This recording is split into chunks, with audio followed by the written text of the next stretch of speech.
Chemtrails. And chemtrails, by the way, barium salts are in chemtrails. They are 10,000 times more toxic to your nervous system than lead. They contain mycobacteria, viruses, Pseudomonas florensis, bacteria, human plasma. Wonder what human plasma is doing in chemtrails. And this is not by conjecture. I did a lot of research before I'd ever say this, but these chemtrails are nasty. And there's 3 reasons for chemtrails. The first is, and I talked to my NSA buddies at Fort Carson, Peterson Air Force Base, and Buckley, where I was actually their doctor taking care of the pilots flying and spraying the chemtrails. So I know it's real. If anybody says it's not real, they're full of it. Okay? Because I'm a whistleblower. On the inside, it's not open for discussion. And my NSA buddies told me, 95% of them told me, they were up there trying to spray to reflect the sun out to stop global warming. So most of them are dumb enough to believe that garbage. People have actually known you could do these things, for better or for worse, for decades, actually since the 60s. A central thing to say about this is that technology is the easy part. The hard part is the politics, really deeply hard and almost unguessable. At this point, we have no regulatory structure whatsoever and no treaty structure, so it's really unclear how such a thing would be controlled. I think it could happen anytime from a decade from now to many, many decades hence. The big question right now really is, should we do research in the open atmosphere? Should we go outside of the laboratory, begin to actually tinker with the system and learn more about whether this will work or not? And I'm somebody who advocates that we do such research. And one thing that research may show is that this doesn't work as well as we think. For sure, there are a bunch of dangers. There are both the dangers of kind of side effects like ozone loss or interfering with atmospheric chemistry in other ways. There's the basic fact that this is not a perfect compensation for CO2. So for example, carbon dioxide makes the ocean more acidic, and doing these things to cool the planet will do nothing to correct that. So in the end, we will have to cut emissions no matter what. Let's talk about the risks of actually doing it on a global scale, because you've been pretty frank about that. You've actually said you could easily imagine a chain of events that would extinguish life on Earth. Now, what would be that potential chain of events from using this kind of technology? Yeah, I probably got quoted a little out of context there. I think the reason I've occasionally said that is that it illustrates the kind of power that this technology grants us. And I think, for better, for worse, what this technology gives us is this enormous kind of leverage and power to alter the climate, and to do it with a very small amount of money or material. And that power should frighten us, I think, and it presents real deep problems for governance. So unlike the problem of CO2 emissions, which is changing the climate, but which is a product of human actions all over the planet, every individual person flying or driving a car or using electricity around the planet contributes to carbon dioxide. If you talk about putting sulfates or some other engineered particle in the stratosphere, the issue is that a very small number of people in principle could do it and have this kind of huge leverage to affect the whole climate in this profound way. And that's what raises the very hard challenge of governance. There's no question it's technically possible to do it unilaterally. So the actual materials you need, say the aircraft and engineering you need to do this, are something that would be in reach easily of any of the G20 states. It's not hard to do. You could buy the equipment from many aeronautical contractors. So in that sense, it could be done unilaterally. I think that there are scenarios under which it would happen in the real world unilaterally, but I don't think we should. I mean, I think you can exaggerate that possibility. But I think there are also kinds of unilateralism where you're not formally doing it in a legal multinational way, but where you do it with lots of consultation. And in that situation, what might happen is a small number of countries might do it.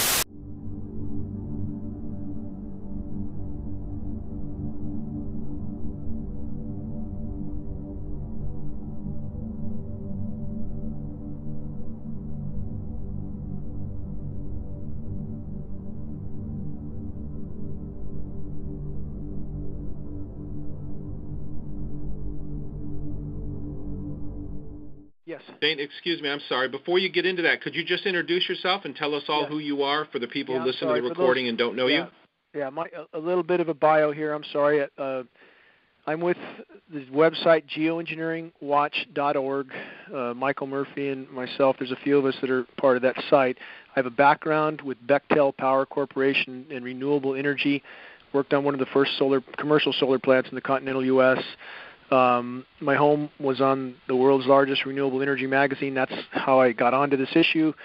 I'd been told about it, but it was frankly very skeptical. And when I moved to Northern California expecting clean air with a very large, completely off-grid home, and started to lose on some days 50, 60, 70, even 80% of my solar uptake from these intermittent grid patterns, clearly something was wrong. Something was going on in the sky. Quickly came on the subject of geoengineering, and my life has been on hold ever since, over a decade. Prior to this, my area of study and research was climate change and the atmosphere, and that, of course, tailed right into this. And so this is the majority of what I've done for the last 10 years. Not a battle I wanted in any sense, but one I just simply felt if it was not stopped, nothing else would matter. I feel that more than ever today. And if on the temperature anomalies we see, I'm sure everybody's seen these wild swings in temperature, and it's very apparent now they are doing massive manipulation with the jet stream in conjunction with the aerosols. And my conclusion on that, and we can go into Q&A here in a minute because I like that best anyway, but I believe that the planet is in full-blown meltdown. I'm not an Al Gore fan. I'm not a carbon credit fan, but that does not change the reality on the ground. Geoengineering appears to be, from my research, the largest single causal factor. We've been not very kind to the planet. I don't think anybody can argue that one, but geoengineering is by far the largest wrench in the works that appears to have triggered climate feedback loops. One of those feedback loops is methane expulsion, which appears to be completely released or triggered at this point, and that in conjunction with the shredded ozone layer is certainly a result of geoengineering. We are in uncharted territory, and the methane expulsion is not a century-long event. It's not a decade-long event. It happens over the course of a few years, and all available data indicates it's happening now, and this is a global game-changing event. And the paradox is, again, geoengineering appears to be one of the largest single causal factors, the largest causal factor, because geoengineering alters wind patterns along with HAARP, which then alters ocean currents. Now we have ocean currents that used to turn south from the Atlantic before they went into the Arctic. Now they go straight into the Arctic. That's part of the reason the methane hydrates have thawed. Shredded ozone, another reason they've thawed. And so as the methane releases, many people might have heard that methane is 20 times more potent than CO2 as a greenhouse gas. But in fact, that's over a 100-year time horizon. Over a 10-year time horizon, it's over 100 times more potent. So the magnitude of this cannot be overstated. And the reservoir that's releasing in the East Siberian Shelf of the Arctic is massive. And it has the potential to extinguish life on Earth, that reservoir alone. So again, the paradox is the more they spray, the more they apparently feel they have to spray in order to cover up the damage they've already done. It's painting us straight into a corner, but it's all they know how to do. It's all they're geared to do. It's what their money-making bonanza is. So anyway, I feel at this point, and I'll go into Q&A here in a second, that we are really at the apex here, and the temperatures are changing radically. There's temperatures in some places in the Arctic right in the last 30, 45 days that have been 50 degrees above normal. And there's huge swings. There's other areas that have been below normal, like Alaska. But it just depends on where they're ice nucleating, which, if anybody doesn't know what that is, it appears that almost every precipitation event now is being ice nucleated. That's chemical nucleation. It's a chemical process by which snow can be created. According to the patents we have, of up to 50 degrees, we see the same thing happening on the ground. Shouldn't be snowing at those temperatures, obviously, but as this nucleation process continues, it appears to cool the air mass below it temporarily. And in Northern California, we had temperatures as low as 20 degrees below some 2-3 weeks back, not far from where I live, and now we're up pushing 80 degrees. And same thing, Atlanta, a little over a week ago, Atlanta, Georgia was 85 degrees. It snowed 3 days later. People should really question this, obviously. And the nucleation process appears to be their last card. We don't know what's in these chemicals. We're seeing very anomalous snow that stays frozen, and ponds that are packed with this stuff that stay frozen long after freezing temperatures are gone.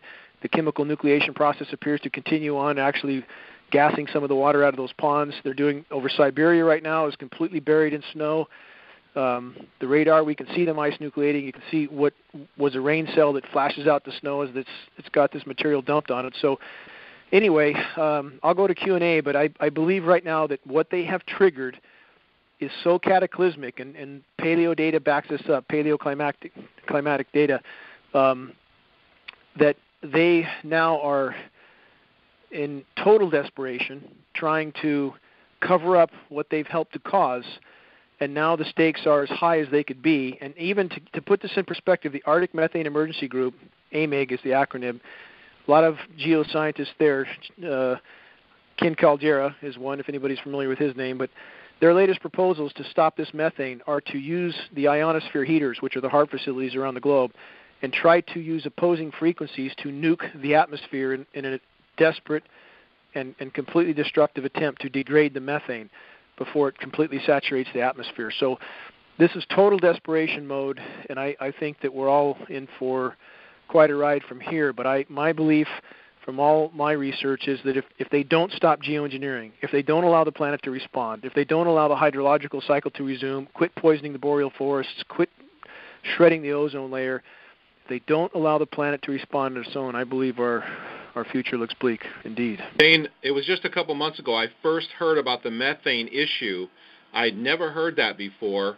And could you explain how that works to people who've never heard about that? I think a lot of people have not even heard about that before. Methane, I mean, how is the spraying actually facilitating the methane release in a positive feedback cycle? Again, I can't, in good conscience, hang it completely around the neck of geoengineering. I mean, we certainly have done great harm to our planet. But that being said, it does appear that geoengineering is the single greatest causal factor. Again, there are certain issues that are crystal clear scientifically. The geoengineering particulates shred ozone, period. There is absolutely no debate scientifically about that fact. We have massive northern and southern hemisphere ozone holes. Really all available data points toward geoengineering being the cause, not CFCs, not chlorofluorocarbons, but geoengineering, as they've been at this for about 6 decades, and that's about the time the ozone holes, southern hemisphere started to develop, northern hemisphere shortly after. And so you have more of the sun's thermal energy penetrating the atmosphere now. You have, although they can create, and they do, between HAARP maneuvering the jet stream and the ice-nucleated particulates and the simple blocking of the sun, they can and do create massive cooling events over huge areas. But it absolutely appears to be at the cost of a much worsened overall warming. So it truly is cutting your nose off to spite your face. And as they alter, as I mentioned earlier, they alter wind currents, which alters ocean currents. Now you have warm water going to the Arctic. Methane is the greatest source of carbon that has the potential to release from the atmosphere, bar none. And this one reservoir alone in the East Siberian Shelf is thought to contain some 10,000 gigatons of methane. It's this frozen methane on the sea floor. If only 60 of that 10,000 gigatons released, that would increase by 400% the total greenhouse gas to date. Only 60 of that 10,000. So you can get an idea of the magnitude of that. If any significant percentage of that reservoir releases, it's game over on planet Earth. So I don't think they can hide this for long. It's changing temperatures by the day, and I think they will try to spin geoengineering into some last-ditch save-all, and it's important that enough people understand it's not a cure but a curse, so that when they try to sell this to us, people will already know better. But that's how the methane is released. It's been happening for many decades. Bermuda Triangle, that's methane release, not aliens. When these methane fields release, it aerates the ocean like a bottle of champagne. Ships have no buoyancy, they go to the bottom. So this has been happening for a long time. But the Arctic reservoir is very, very large, and it's also acidifying the ocean. As the methane releases, much of it dissolves in the seawater as it reaches the surface, and the oceans are acidifying right now at breakneck speed. So this is a multi-edged sword, and none of it good. Okay, so So to make this simple for people, they're shredding the ozone layer. More sunlight is reaching the methane depots, or these methane reservoirs, and then the methane is being released, causing a further heating, which is then increasing. It's acting like positive feedback and just increasing the whole cycle. Is that basically right in a nutshell? Yes, but it's more of the sun's thermal energy. It's not necessarily direct sunlight, because again, global dimming right now, another term many are not familiar with, is fully 20% on planet Earth. That means over the last 5 decades, 20% of the sun's direct rays no longer reach the surface of the planet, again a result of geoengineering. So, I mean, the amount of decimation being caused by geoengineering, it can't be quantified. Again, it's shredding the ozone, altering wind currents, releasing methane, poisoning everything that lives, the boreal forests, which are the lungs of the planet, the northern latitude forests, Siberia, the Pacific Northwest. I spent my life in the forest, and it looks absolutely horrific. I just came in prior to making this call, and the devastation is cataclysmic. And so now you have these forests that were the lungs of the planet that were a carbon sink that absorbed carbon. Now they are a carbon source. They're emitting carbon because they are dying. So, I mean, there's nothing that's not being harmed by geoengineering. It is harming everything. But the sun's thermal energy, Russ, again, it's not always in the form of direct sunlight. It's like a cloudy day on the beach. You know, you can still get sunburnt. And another part of this feedback loop is the Arctic ice cap. Many people, the global warming debate rages on, and it really should not. Although there is a small section of Antarctica that has, in fact, increased the sea ice slightly, and that we fully believe is from ice nucleation, areas that it did not snow before, did no precipitation because it was too cold. The air didn't contain enough moisture to precipitate. Now it does have enough moisture. It is precipitating, and there's sea ice forming, but that doesn't mean it's getting colder. It's not getting colder. And in the case of the Arctic ice cap, it almost completely imploded this year. Media is not covering this. During most of the melt season, the Arctic ice cap was losing 100,000 square kilometers of surface area a day. Near the end of the ice season, the melt season, it was 130,000 square kilometers a day. It's not expected to last more than 2 or 3 more years. No ice. Again, back to the methane. Instead of the surface of the ice reflecting 90% of the sun's thermal energy, now the sea absorbs 90+% of that thermal energy. So add that increased absorption of sunlight from the open seawater, add the ocean currents that are now delivering warm water, add the increased thermal energy from the sun, from the shredded ozone. Bad mix, bad combination. Methane releases, causes heating, more ice melt, more absorption, positive feedback loop. Very, very clear, easy to understand. All right, let me ask you some hard questions real quick, because I know everybody is asking themselves this, and they respect what you think, and they'd like to know what you think. I think. How long until this process affects every soul on Earth? How long till it's an actual, something that nobody, even the people who are trying to deny most and go on with their lives, have to deal with? Based on the data I see, I don't believe they'll be able to hide this past the end of this year, perhaps not even that long. And I believe that the ramifications from this event are unfolding so rapidly that I feel it's certainly a strong probability that some event might be laid on us to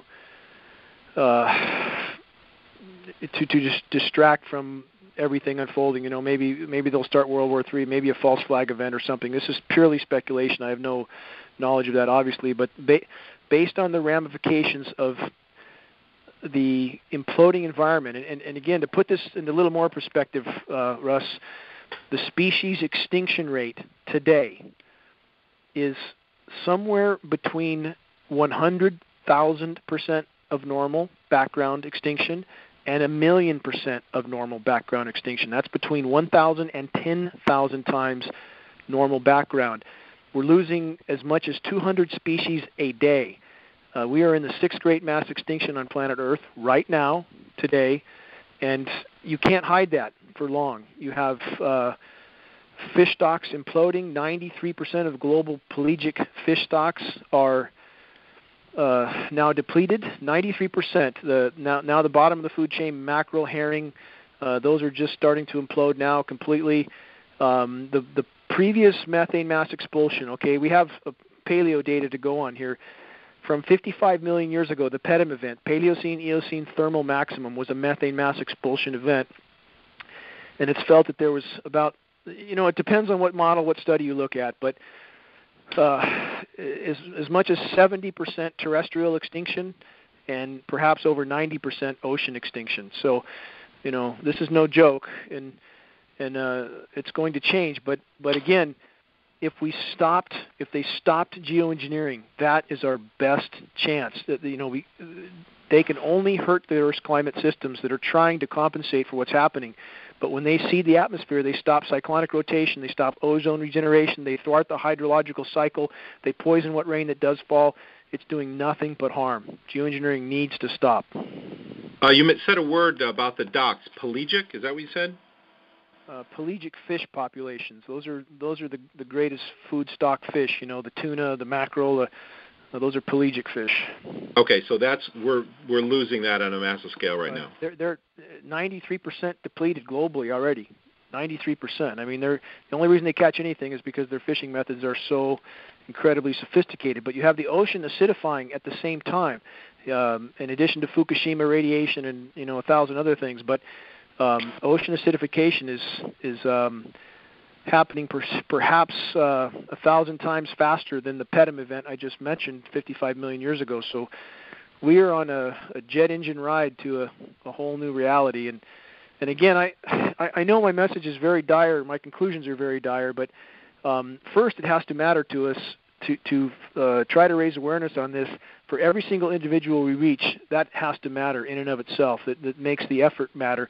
And two, no one can say how this will unfold. No one. And again, our best bet by far is for the planet to be allowed to respond, for people to understand what's happening, and not for these completely clinically insane people to fly untold thousands of jets around day in, day out, and completely thwarting all of Earth's life support systems. And that's exactly what they're doing. Yeah, I have to say that I agree with I know there was just speculation about probably they may have a distraction or false flag or something that will distract everybody.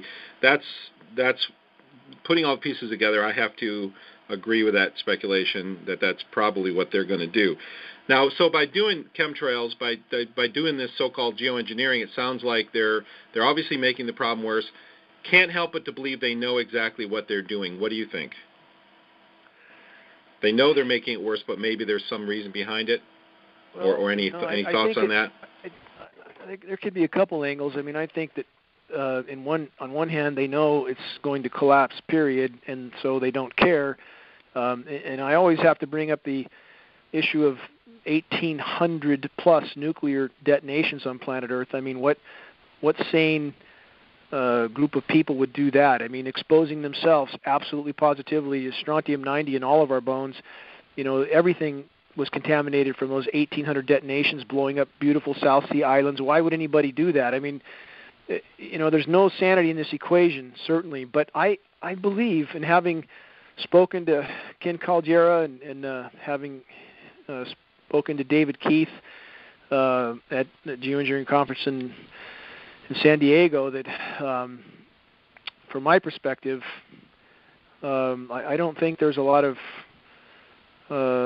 rational thinking in this equation. Not at all. They live in bubbles where the consequences of their actions don't appear to be relevant to them.